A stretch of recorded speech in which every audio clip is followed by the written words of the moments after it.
Hi, this is Helena Hart, and I'm talking with Valerie Greene again today. Valerie is a love and relationship coach who helps women inspire their partners to really step up in the relationship and meet their needs and deepen the level of intimacy and connection. Valerie's a regular on my channel, and every time we do a video together, I get so many requests to bring her back on. Actually, during the premiere of our last video, we got this idea in the live chat. Everyone was asking for a video on how to match your emotional investment with a man's level of investment. And we were chatting before we started recording and how this really kind of leads you to not give your heart away too soon before a man shows you with his actions consistently that he's serious and that he wants to move things forward. So welcome, Valerie, and thank you so much for being here again with me today. Thanks so much, Helena. I love the way you introduced that topic because it's so rich of a topic. And I'm excited to delve into it. Yeah, such a great topic. We got it from you guys. Yes. So, let us know if anything comes up for you as we go along or in the comment section down below. So Valerie, let's jump in. What does it look like or what does it feel like as a woman? I know we've all been there, of course, myself included, when you do give your heart away too soon to a man before he's shown you that he's serious or truly interested in a relationship with you? That's such a great question because so many women that I coach come to me in this space, and I've certainly been there too, because as women, I think that we do have such a loving, giving, nurturing nature.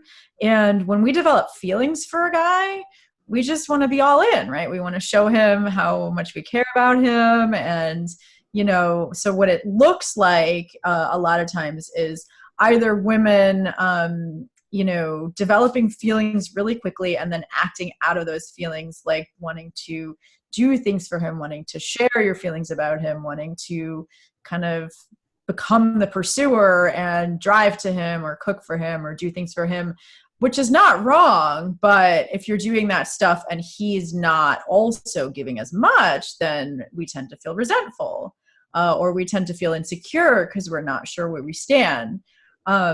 Or it could look like women who are feeling anxious because he's not really coming towards her. Like they had an amazing connection and he's sort of running hot and cold. And then either, we get really insecure, or a lot of times women I talk to, and myself included, would get demanding, like he's not showing up. So, this is how I want you to be with me. And this is what I need you to do for me. I want you to call me every 3 days or whatever, and can be demanding about it. And if the guy isn't emotionally invested himself yet, because you've only been on a few dates, let's say, then that can really push him away because he feels kind of too burdened too soon. Oh my gosh, I was just about to jump in and then you took the words out of my mouth when you were talking about that. We feel anxious. Also, it's like our expectations. We can sometimes, and we don't even realize we're doing it, expect something from a man because of our feelings for him when it hasn't been that long yet, or he hasn't really shown you that he really wants to be that person to meet your needs. It's just too early to have those kinds of expectations. Then What do? We put labels on it, like, oh, he hurt me, he disappointed me. And then it's just kind of like a cycle that perpetuates that. And nobody feels good in that situation. So yeah, how would a woman start to turn this around? It's such a common situation. Like I said, we've all been there. So I'm so excited and curious to hear everything you have to say on this topic. Yeah. And likewise, I look forward to, going back and forth because I know you talk a lot about this too. Yeah. So I think that like the first place to go in order to make sure that you don't give your heart away too quickly is to pay attention to how he's pursuing you. Is he really courting you? Because I feel like nowadays we've sort of lost the art of courtship. Where a lot of men will come on really strong in the beginning, but it's like in a really sexual way. And, maybe you're really into him too. And, you're happy for it to go there. But then because a lot of times women are more affected by oxytocin than men are. A lot of times if we sleep with a man early on, that tends to automatically cause us to put expectations on the guy. So it's not like I recommend to women that you don't sleep with a guy, but it's just to recognize that until he's agreed to something, you can't expect it from him. Like, I think that's a huge, distinction that bears repeating. Yes, totally. Because a lot of times we think like, oh, a guy we've been dating for a couple of months, he should treat me this way.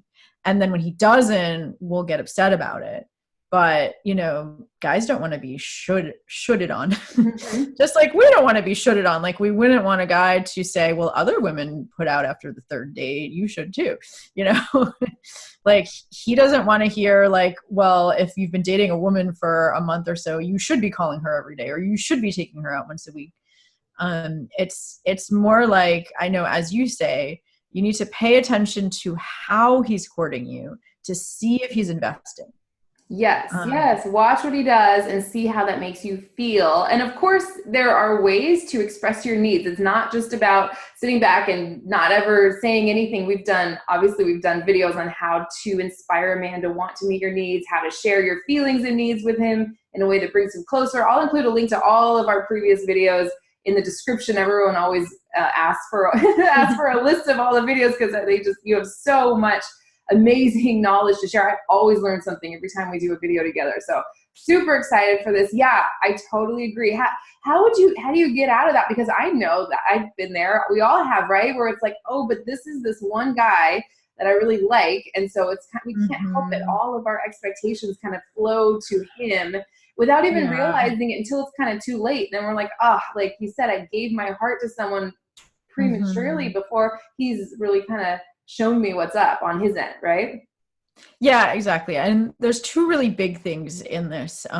It's first of all, recognize, like, I was actually talking to a client about this earlier today. It's about taking our masculine energy, which is the part that can kind of like rise above the situation and see it from a higher perspective, and actually look at how much is he investing versus how much am I investing?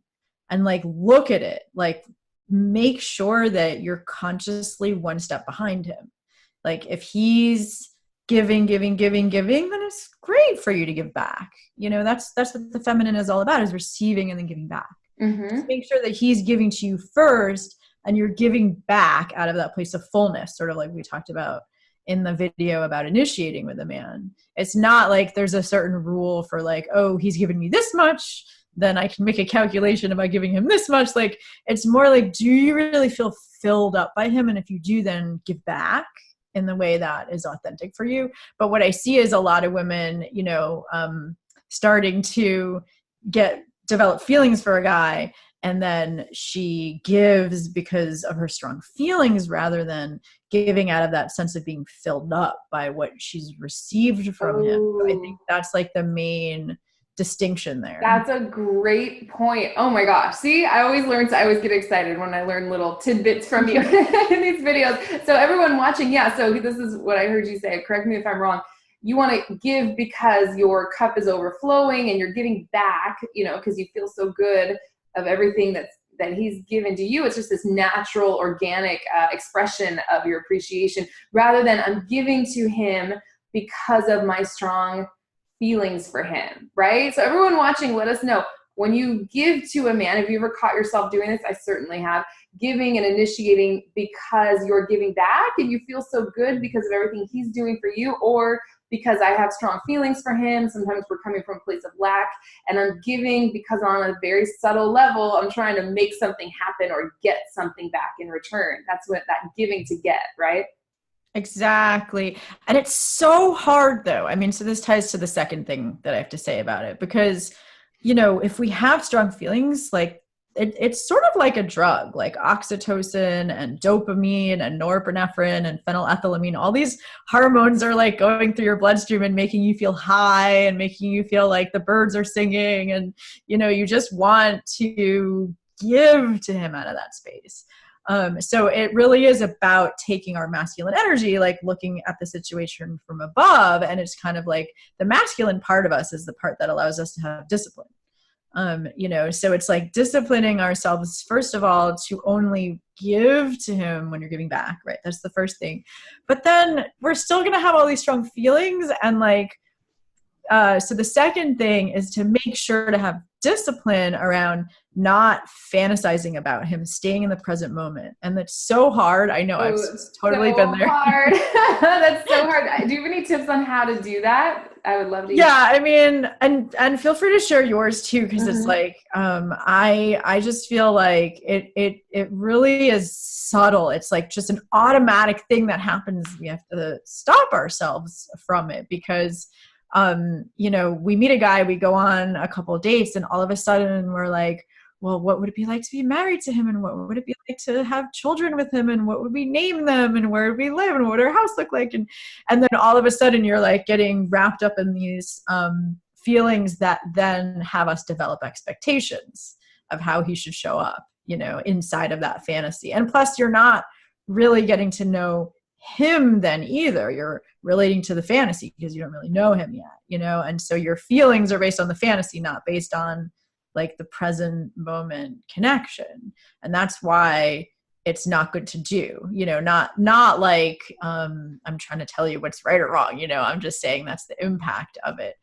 So the way that I've dealt with this in my own life and what I've also guided my clients to do is to make a list of the qualities about him that you really like and how you feel when you're around somebody with those qualities. And then I would because I was in love with somebody who wasn't available once. So I really got this down to a science with myself, to make sure that I stayed open to other men and didn't just focus on him.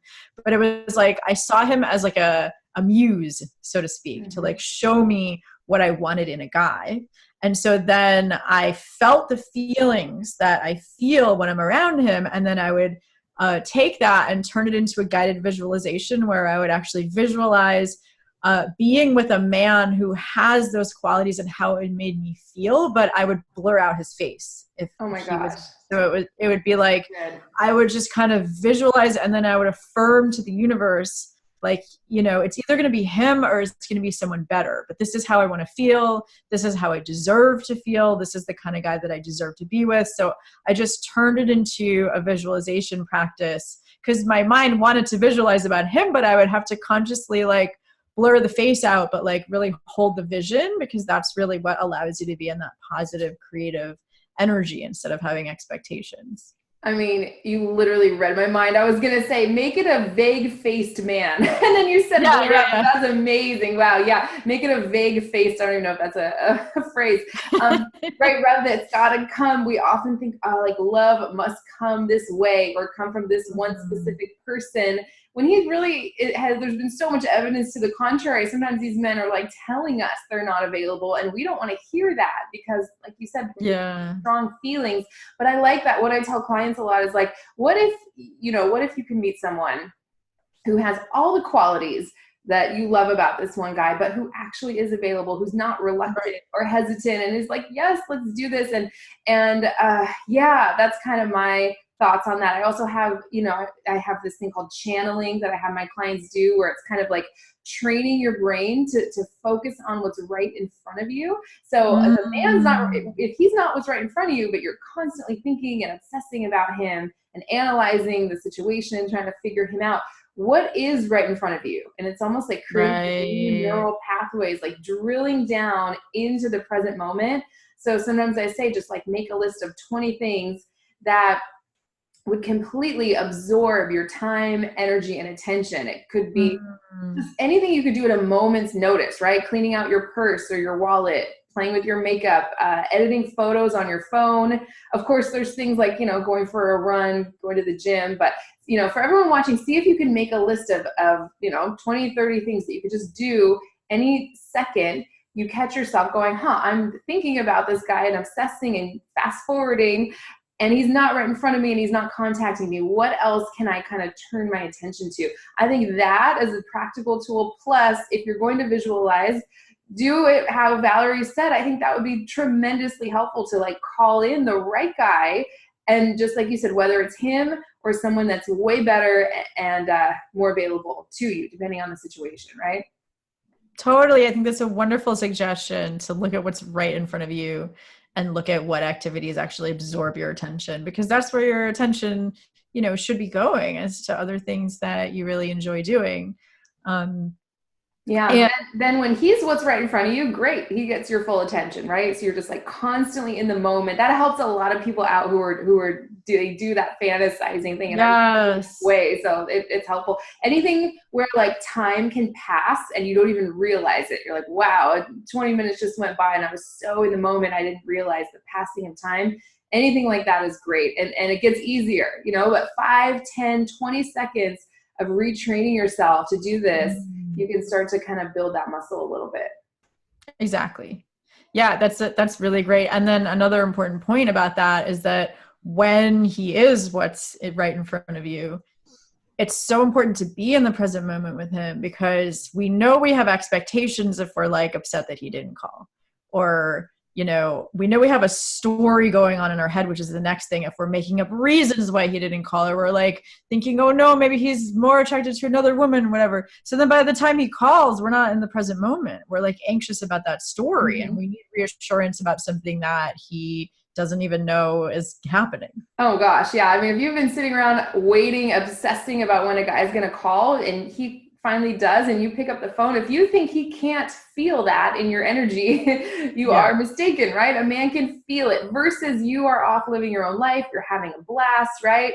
He calls and it's just like a nice surprise. And it's like, oh, hey, good to hear from you. Totally different energy than if you've been staring at your phone waiting for him to call, right? Exactly. Yeah. I mean, he can feel it in your tone of voice. Like you can't hide the fact that you've just been obsessing or, anxiously worrying about him. And, it's just in the beginning of a relationship, even if he is an emotionally available guy, that's going to like put him on edge, because he's like, what's going on with her? And, it's just going to subtly make him feel anxious too. And that's not the way you want him to feel around you when you're getting to know him.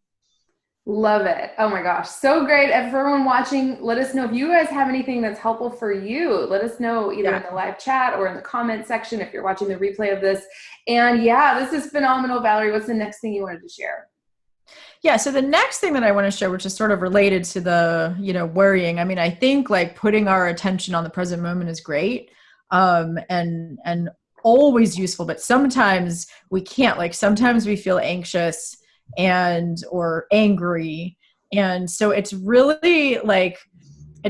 about challenging your stories, right? So this is what a big part of what it means to have your emotions match his level of investment is like, let's say he's sort of hot and cold, but you've only been dating for like a month. So you've been on 2 dates and like, he's really, really coming towards you for like a week and then he's gone for a week.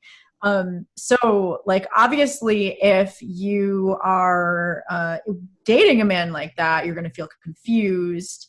And you're going to feel disconnected, right? Those are like legitimate feelings that are based on what's going on in the present moment. But if you're feeling angry, then that means that you have an expectation of how he should be showing up, and it never makes sense to have an expectation about somebody that you don't know who hasn't agreed to something, right? Because the only way that it makes sense to have an expectation is if the guy agreed to do something, and then of course you're going to expect that he's going to do it. But until he has agreed to do something, you can't have an expectation. So expectations are one thing that you mentioned in the beginning, but then there's also stories that come from our past. And a lot of times I work with a lot of women that have anxious attachment styles. And basically that's about 20% of the population. So it doesn't mean that there's something wrong with you. It's actually completely available to be healed. And what that looks like is just learning the skills to have a more secure attachment style, or totally learnable skills. So how you know that this might be what's going on is if you're constantly feeling anxious and you don't know where you stand with him, even if he is showing up consistently, but especially if he's not, then, you'll call, you'll want to call him, you want to text him all the time. Or if you don't, then you will wind up obsessing, like, what if he doesn't like me? What if he's going to leave? What if he's going to reject me? What if he's more attracted to another woman? And like, that just causes us to want constant reassurance. That's what it looks like, somebody who has an anxious attachment style.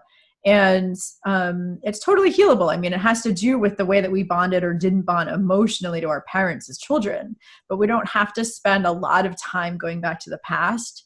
It's really about, first of all, like I said, challenging your stories and challenging your limiting beliefs. So that's the cognitive part, is like catching yourself when you have an expectation, or catching yourself when you're making up a story about, like, maybe he's attracted to someone else. Like, you don't know that. That's not what's right in front of you, right? So like only believing what's right in front of you. But then deeper than that, there's the work that I teach women about reparenting.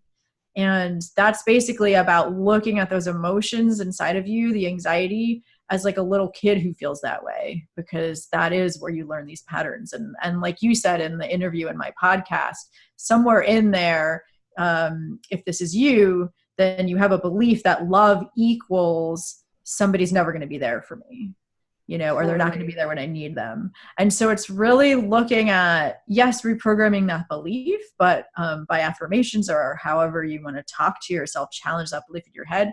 But it's about learning how to be there emotionally for yourself, meaning that we have this inner mother and inner father that is able to comfort and soothe the anxiety in the way that your parents didn't do for you when you were younger. But these are the skills of like giving yourself empathy, talking to yourself, like, imagining that anxious part of you is like a part of you, and you're, the mother part of you picks up that child and says, what's going on? And tell me why you're anxious, and I'm here for you. Yeah, I'm never going to abandon you. Or thank you for sharing this with me, because a lot of times we want to stuff those feelings down and just be more reasonable than that. And then what happens, they just persist and they get bigger and bigger. And then you tend to attract people that trigger it if it needs to be healed. So I love what you said. And I know this totally relates to this topic in particular, but we should probably do a whole other video on this, because I know you work with your clients on how to move from an anxious attachment style, for example, to a more secure attachment. So if you guys are interested in a video about that, I know it's like a big topic nowadays. I hear about it a lot in the comment sections of some of my other videos. So yeah, amazing. What else? What's the next thing you want to share about this topic? Yeah. So a big thing, and even if you don't have an anxious attachment style, it's learning how to really just be with those emotions like they're a younger version of you. Because I think we all have like younger versions of us inside of us that have stories that are not true. But it's not just, how would you treat a child that came to you with a story that wasn't true? You wouldn't shame them, like you would, help to parent them through it. So it's like we do that with ourselves. And then I think a big part of that is asking, what need isn't getting met? Because a lot of times we want to put all our needs on a guy because we want him to meet our needs because we have feelings for him. But it's just recognizing that our needs can be met in many different ways. And the more we're able to get our needs met from friends and family and develop more secure attachment relationships with people that are already close to us, the less we're going to be inclined to give our heart away to a guy that we don't know. Because a lot of times the reason that we do that is because we feel lonely, and so like we want it to be him, and Yeah, that just made me think of this exercise by my mentor, Rory Ray, who I had on my channel. Everyone just is obsessed with her because she's so brilliant and amazing. It's like this 3-column exercise, right? Like, what are my needs? One column is like, what needs could be met by yourself? Like, what needs could you actually meet yourself that you might be looking to this man to meet? Next one would be this man, the needs that can only be met by him if you're like in a committed relationship. And then the next one is the needs that could be met by actually many different men or other, if you're just dating, or friends and family. And you'd be surprised how much we're looking to this one man to meet some of these needs that we could really easily meet ourselves, or they could be met by friends and family or other men if you're, still dating and not in a committed relationship yet. So yeah, just another practical tool for anyone out there who, I love everything you said about that. So amazing. So amazing. Yeah. Yeah. And I love the 3 columns. I think that that's a really simple way of defining that. And then, just like also learning communication skills about how to ask not in a needy way. Like there's a difference between a request and a demand.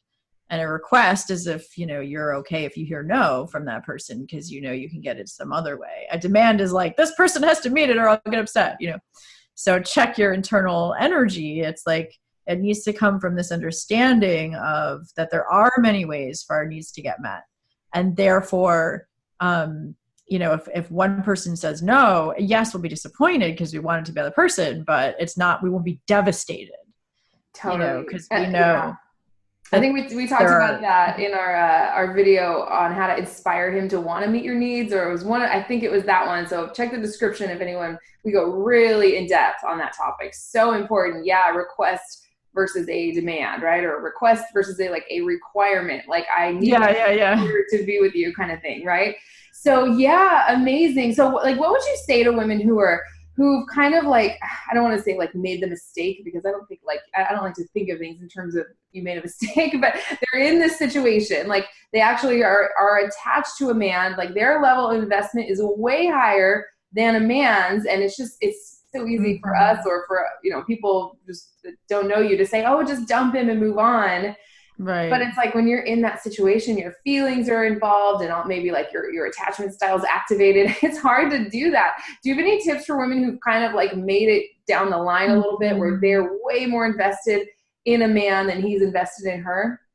Definitely. And that's really hard. I mean, I'd say everything that we've said so far really applies, but it's just important first of all, if you're already with a man and you've been with him for a while and you're more invested, I think it's totally fine to approach him and tell him, like, you know, hey, I've just noticed that I've been calling you more than you've been calling me. And that sort of leads me to feel a little bit unsure of where I stand with you. And, you know, would you be willing to call me more? Like, it's great if we ask for what we need with a guy who we're with. I think a lot of times in that situation in particular, women don't ask because they don't want to be rejected, because they can kind of sense that maybe he's not as into her as she is.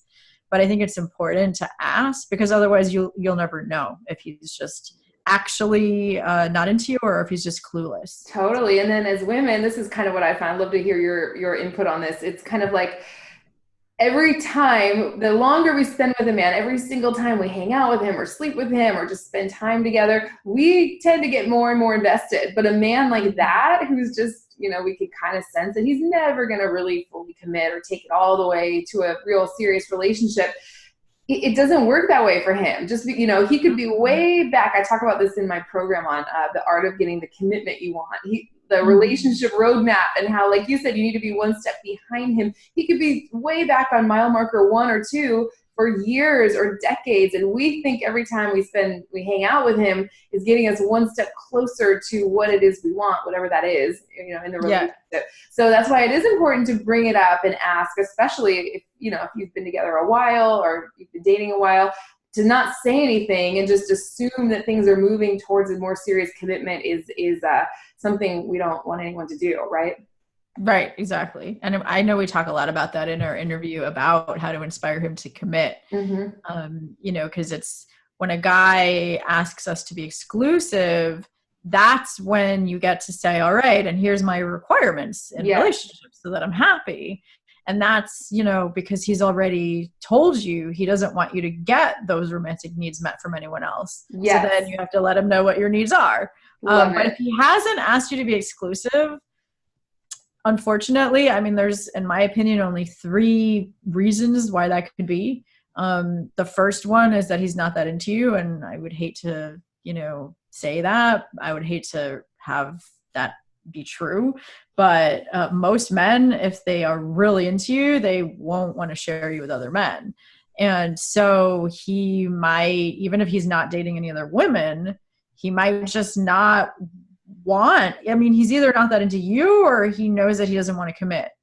And, you know, because whatever reason, he's busy in his life right now. He had a bad ex-marriage, you know, like, you don't know why, but it's like, in that case, it is sort of like what you were just saying about, you know, a lot of times we're up here and he's way back there. And in that case, I think it's really important to just cut your losses, and you don't have to break up with him, but start dating other guys, because he's either dating other women or thinking that maybe somebody better or will come along one day, or thinking it's never going to happen, you know? So, I mean, I know that would be a really sad circumstance, but it's like, it's better to cut your losses early than hang around for 10 years. Yeah, I mean, I know a couple men like this, and they have, you know, women that they've been with for, gosh, they've known for 20 plus years, and the woman's really holding out hope that one day, and he's a lot of men, I think I've heard you say this before, it's like they're happy to kind of have like a pseudo girlfriend and forever, and they don't necessarily want anything more than that, just to see you once or twice a week, you know. And as women, we can just get so invested. It's like we put all our eggs in this basket. So yeah, anything else you have to say on how to not do that, or if you've done it already, how to kind of undo it, as difficult as that can be? Yeah, I mean, I just want to finish what I was saying about like that's the first reason. The second reason would be why he would be doing that would be if he is also dating other women. Oh, and yeah. so it's like, I think it's important for you to be dating other men until the guy asks you to be exclusive. I totally agree. 100% agree. Yeah. Yeah. I'm so glad you said. And a lot of women don't want to. And it's like, I don't mean that you have to have sex with other men. It's just about being open when you go out, specifically making sure your energy's open to other men, smiling at other men. I don't believe that you have to go on duty dates, you know, with guys that you're not attracted to, but it's just your energy being open, and intending to meet the man that you're meant to meet. Like, you know, and sometimes you have to take baby steps towards, not being so committed to him and dating other men. But I mean, I think that's really important if you think that he hasn't asked you to be exclusive because he's dating other women or he wants to date other women. Because if you're giving yourself to him and you know that he's not giving himself to you, then you're going to be insecure, you know? So I think that's just, it's important. And sometimes I've coached women who are in circumstances where it's impossible for them to date other men, like for whatever reason, like they're, you know, in a foreign country at the moment, where, et cetera. But I think that in that case, that it's really important to do your inner work, like we talked about in the first part of the call, meaning focus on what's right in front of you, and, you know, visualize yourself being with somebody, and like really do that inner work of challenging your assumptions and your limiting beliefs, and like being with your emotions and figuring out your needs and how to get them met. I mean, I think all of that is super important for if you can't date other men. But I think like 99% of the women I coach are in situations where it's possible for them to meet other men. Mm-hmm. And so they might not want to, but it's possible. And I like it's not about like going through it's not like, oh, I was going through the motions, and you know, that's not going to help you anyway, because your energy is still zeroed in on this one guy. But yeah, just being open, right? Going out with your friends, being open to a man approaching you. If you're not exclusive with this man yet, I think is a great thing. Totally. And the third reason is just like if he wants an open relationship, but I think that's the kind of thing that you have to ask yourself if you can handle that, because I think most women can't. And I think a lot of women delude themselves where they'll meet a guy that's like, yeah, I want an open relationship. And then they like him, so they'll go along with it, but then they don't really want it. Of course, I also coach people who are in open relationships, and I think that those can be successful, but it's only if everyone involved wants it. And I just think that that's, you know, just not, it doesn't happen. It's only a small percentage of the population, you know, so it's like you really have to ask yourself if that's what you want, or if you just want him, and then do that if you just want him, but you don't want what he wants, then it's not going to work. So like, it's about doing that visualization where you're really affirming what you want and what you deserve, but not attaching it to him. Mm-hmm. And, you know, redirecting your attention to what's in the present moment is really essential. Yes. Love it. I love it. Yeah. So those are the 3 reasons why he maybe hasn't asked you to be exclusive yet, other than the fact that it's just too early, right? Too early. Right. Yeah. Exactly. That would be the 4th and kind of like obvious one. Most obvious one. Right. Mm-hmm. Yeah. I mean, I think, but if a guy is really serious about you and about wanting a committed relationship, I would say that it shouldn't take him more than a few months. you It know, should not take him more than a few months. to ask you to be exclusive. I agree. Yeah, I agree. Absolutely. Yeah. Okay. And this is, this might be like a curveball, but what, what I see a lot, I see it so probably every day. I get a comment on my channel about this. They go, well, he asked me to be exclusive 2 weeks in. He asked me to take his profile down. He took it down.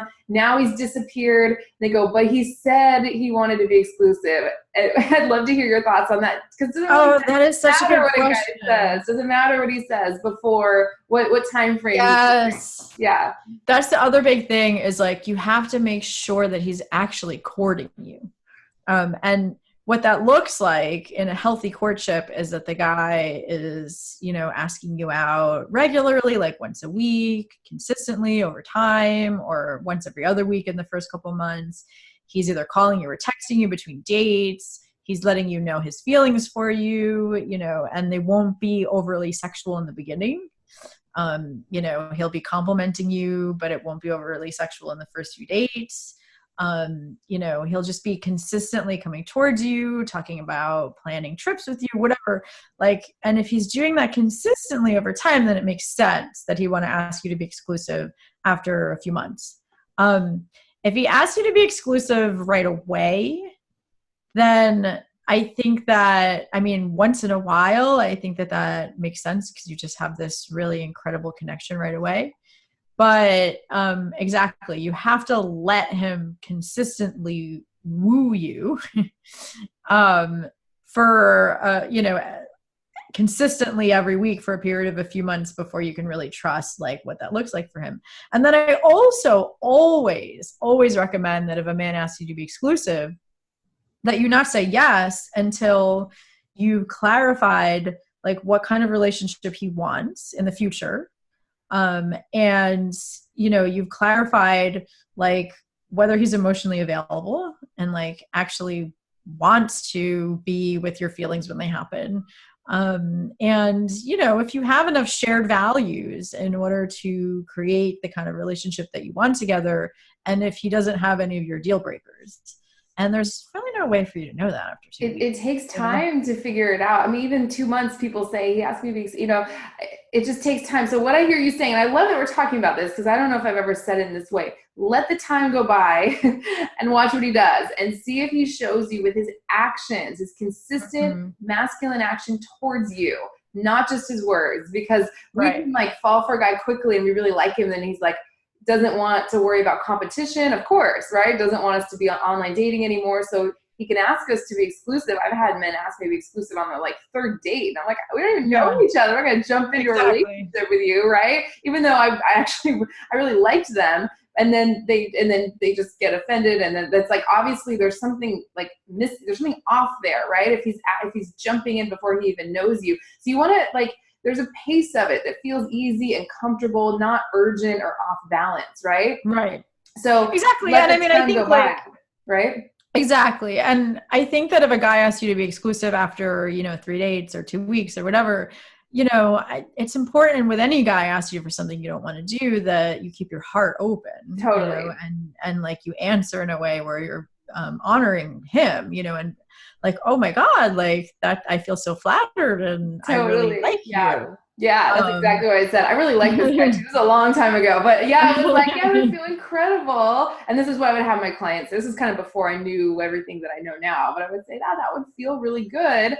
And, you know, that's a huge decision. It's something I take really seriously. So it would feel good to kind of get to know each other a little better and take our time before jumping into something too quickly. So that's something I kind of always have my clients say. I coach to say something like that.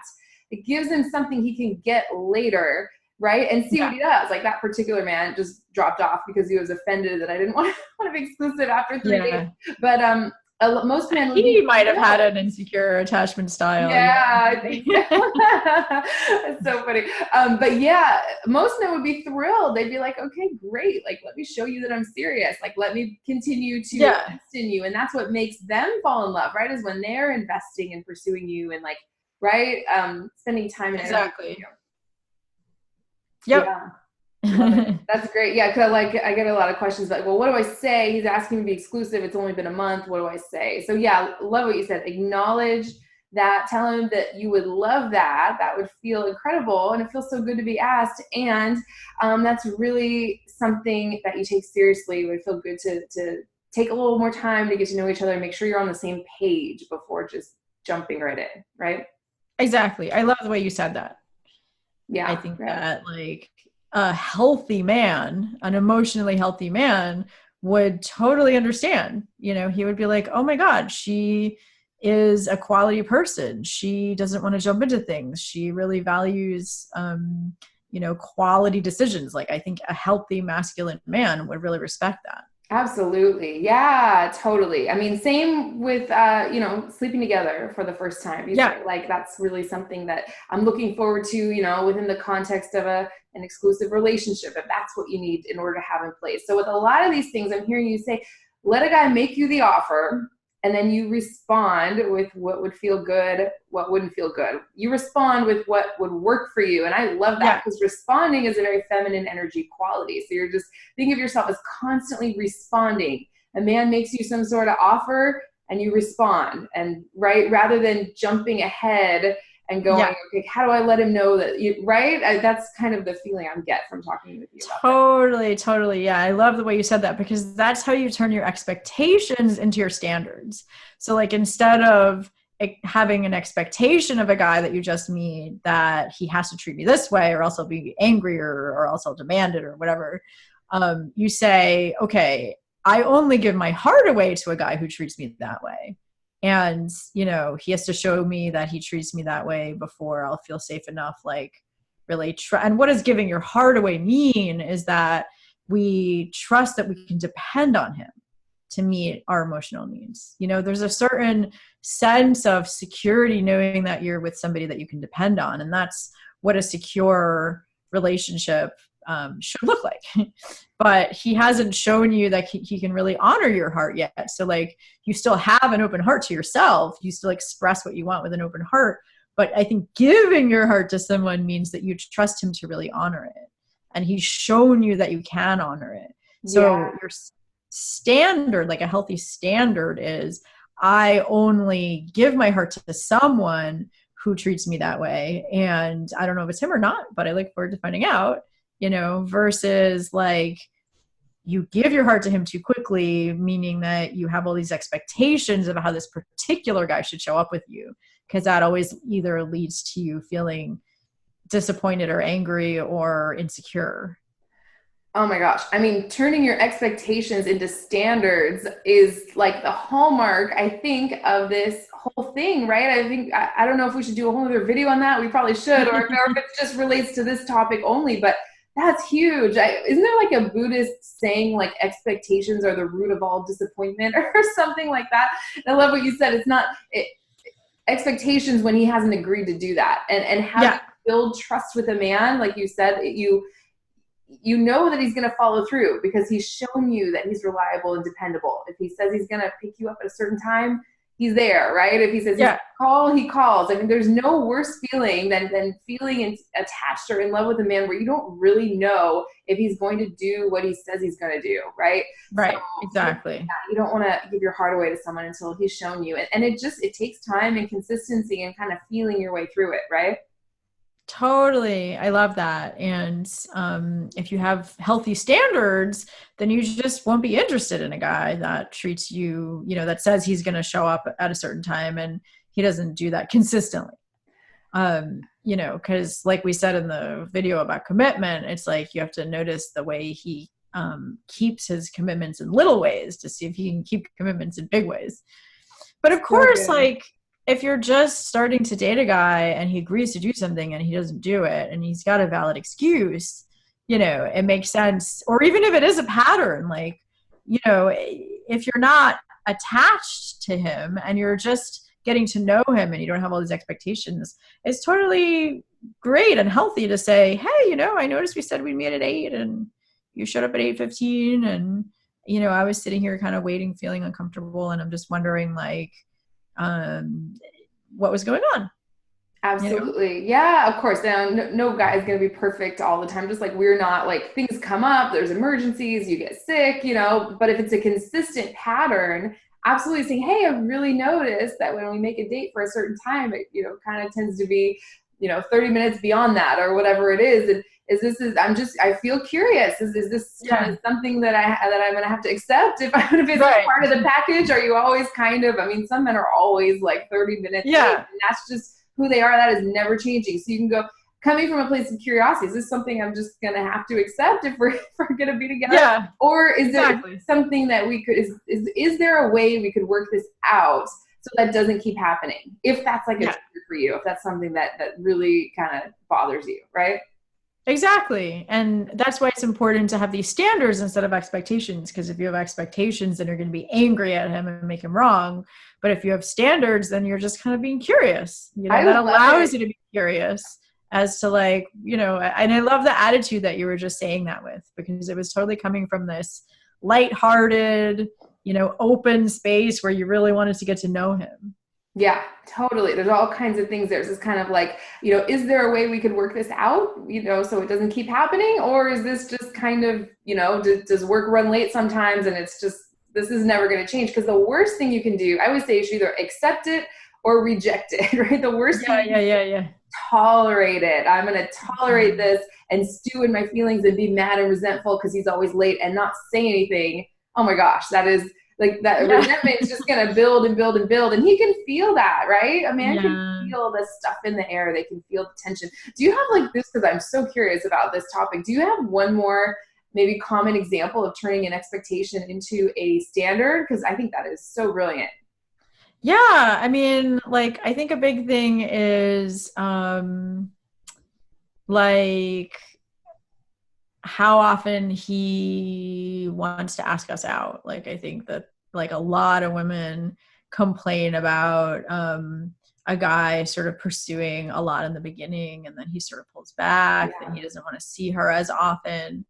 And I get it. It's like in the beginning, he was being consistent in pursuing you. So you invested, and now he's pulling back and you're like, it feels really insecure. It feels, scary. And that is the hardest part, I think, because, he was investing. And so I think a healthy relationship is where a guy invests. And then the woman opens her heart a little more, then he makes another agreement and keeps keeping it. And then you kind of trust him a little more. And so when that happens, you've already developed this connection, this bond, this trust with him. And then all of a sudden he's sort of you can tell there's something going on where he's not as interested. So that's a situation that I have a lot of women talk to me about. I'm sure you do too. Oh yeah, it's one of the top. I would say that, time spent together in contact is probably another one where right. they have certain expectations, but they haven't been expressed. And then they just feel disappointed or constantly anxious or constantly just frustrated at a man's lack of contact. Do you see that as well? That's an easy example. I mean, so maybe we can go back to the one I was just talking about, Mm-hmm. But I think because then you haven't necessarily invested yet, but you notice you have expectations if you're getting mad that he hasn't done something that you expect him to do without actually verbalizing it. So I think it's important in the beginning to, when you notice that happening, to really challenge that expectation and say, okay, he hasn't agreed to contact me, during the week between dates. That's just what I would want, but he hasn't agreed to do that. So it doesn't make sense for me to be mad at him for something he didn't agree to. But I can feel disconnected. I mean, I'm not saying you shouldn't feel mad, but like I said in the other video, and maybe we could do another video about this, but if you're mad consistently, it might be something from your past. Or it could even be just a disempowering story that you got from your, upbringing or whatever. Or it could be anger from ways that you've been hurt in the past that still needs to be healed and released, but so I'm not saying you shouldn't feel anger. I'm just saying it's not appropriate to have, it's not appropriate to the situation. So it's probably something from the past. Yeah, it's disproportionate. Yeah, if your level of anger or anxiety is disproportionate to what's actually happening, that's where you said, Valerie, having that observer kind of look at actually what's actually objectively happening. if you're disproportionately feeling angry or triggered or anxious or making up stories, likely it's coming from some kind of past experience. Yeah, I'd love to do a video on that. Amazing. Yeah. I know we're kind of getting a little over I know. as we tend to do, but this was so awesome. Any last tips or words of wisdom or anything else you have to say on how to match your level of investment with a man so you don't give your heart away before he earns it? Yeah. I mean, I know we didn't finish this example, which, I think could kind of warrant a whole nother video about the guy sort of pursuing you strongly in the beginning and then pulling more away. Because there's so many reasons that could be happening. Mm-hmm. But it's like, I think it's just necessary for us to have, like the observer. I keep on saying observer, but it's like some weird thing coming up my head. But you want to have your awareness sort of zoom out and, look at the situation objectively and say, okay, he pulled back. I don't know why he pulled back, but it makes sense for me to be curious about why. Like, that's the first thing that you do. So, like, as opposed to saying, like, you have to treat me this way, that's an expectation. Or which leads to being demanding, is to be curious about what's going on for him so we don't create a story about it. Like, maybe he is just going through something tough in his life. But if he decided that he's, losing interest or whatever, he's probably going to tell you. So, I mean, I think the important thing to do in that situation is to pull back your energy from him and focus on yourself and making yourself happy and meeting your own needs. And if you're not exclusive, like, opening yourself up to that maybe he isn't the one and there would be someone else that could be, so that you're not, still investing more when he's not, if that makes sense. Yeah, it's like actually matching not just his investment, his energy level. It's just like the classic thing. If he texts you 4 words, don't text him 3 paragraphs, right? Right. Yeah. A tiny little like microcosm of it. But yeah, matching his, if he doesn't seem to be putting a lot of time and energy in you, and you are waiting by the phone, obsessing, putting a lot of mental energy, especially that's what I see most often, mental out towards him, there's an imbalance there, and it's just never going to work for you. Not, not even short term. It doesn't work short term. It doesn't work long term. It's not going to work. You have to, if you feel a sense of a longing for a man, it's you're in your masculine energy, this results oriented, how do I get him to do what I want kind of thing. And you have to switch all of that around. I have so many videos on that. We'll probably, exactly. I know you right. Mm-hmm. Yeah. But I mean, I think that's really the key, is just, if you notice yourself getting resentful because you're giving too much, turn all that energy that you're giving to him back to yourself and start giving to yourself more. Oh gosh, yeah. I would say anger and resentment build in direct proportion to the amount of energy and effort you're putting out as the woman, especially, right? So if you're putting in all this effort and energy, especially mental energy, and a guy's not doing anything, you're going to feel angry and resentful. There's no way out of it. So the question is not, why is he not doing this? How do I get him to do this? That's where we all go, right? The question is, where can I pull back on some of this effort and rein it back in that way, get it back in balance? Then, maybe you can have a conversation. Then we can make some decisions. You got to pull back on the effort first. Right. Do you agree with that? Totally. And you have to get yourself in a positive feeling space in order to even have that conversation. Yes, absolutely. Because especially if he hasn't, asked you to be exclusive yet, that means that he's not as invested. He's not like willing to put it all, like everything in. He's not all in. So it's like, if you give him a lot of what he interprets as drama, which, I know is your legitimate emotions and needs, but at that stage of a relationship, he'll probably interpret it as drama, then that just won't work for him. And so it's really about like getting yourself in a positive feeling space to, everything you said, like make those 3 columns about the needs, put your attention on what's going on in the present moment and what could like occupy your attention, everything that you need to do to make yourself feel good. Then you can have a conversation with him. Yes.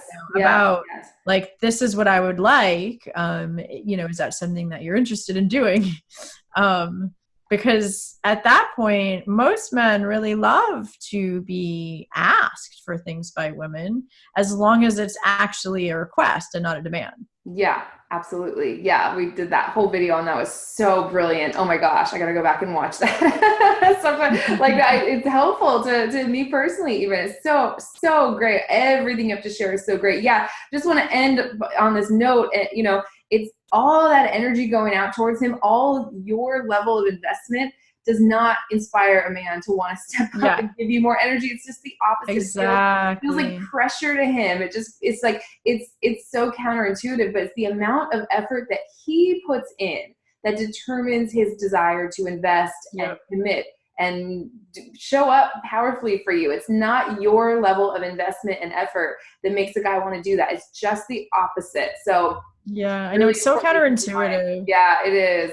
It is, because how we feel loved is so different. A lot of things that feel like love to us feel like pressure to a man. Yeah. So important. Okay, this was phenomenal. This was so great. We should, I don't know, this was kind of a different topic, so we weren't really sure how to tackle it or go about it, or we were kind of feeling our way through it. I think it's so important though, because it's, if you get this down, you just can save yourself from so much heartache and pain, disappointment, right? So yeah, let's talk about your free gifts for a second. I forgot to ask if you have one. I'm sure you have. Oh yeah. I mean, first of all, I do talk about all of this, especially about how to manage your level of investment. I talk about that in my 234-page book, The Commitment Roadmap.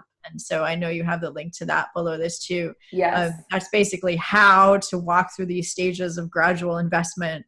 And I go into detail about all the things that I talked about in this video in that book. But I do have some free gifts that are also really, really informative and also illustrate these concepts. So my gift for single women is called the Magnetic Dating Formula. And that's basically like how to really determine compatibility and how to like where to meet men that are, a good match for you, and like all this navigating the first few dates kind of conversation, and how to really magnetize those men to you that are compatible with you. And then I have another free gift for women that are in relationship, and that is called Manifest Lasting Love, which I share 5 steps to share your feelings and desires with a man in a way that inspires him to step up and meet them.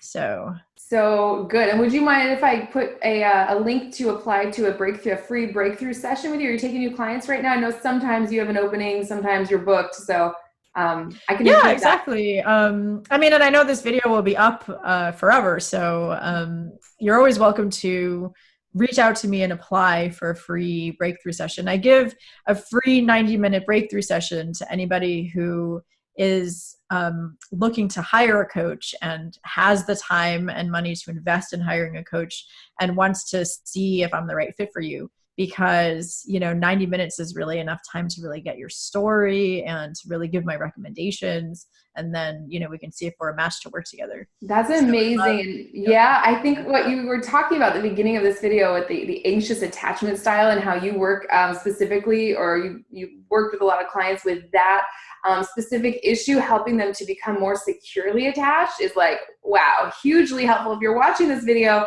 you might have some of those tendencies going on. I know I certainly did, and I still can in a lot of ways. And so it's nothing, so we all have these things, we've all been there. And so if you can learn the tools to kind of move towards that secure attachment, so some of these issues don't keep coming up, that would be great. So yeah, anyone in that situation, if you want to apply for a free breakthrough session, if you're looking to hire a coach, Valerie is like, amazing. I refer clients to her all the time, like every week, literally, I think, because she's just so brilliant and just such a phenomenal coach. So this was amazing. Thank you so much. For everyone watching, thanks for sticking around all the way till the end. Let us know your thoughts and experiences down below in the comment section.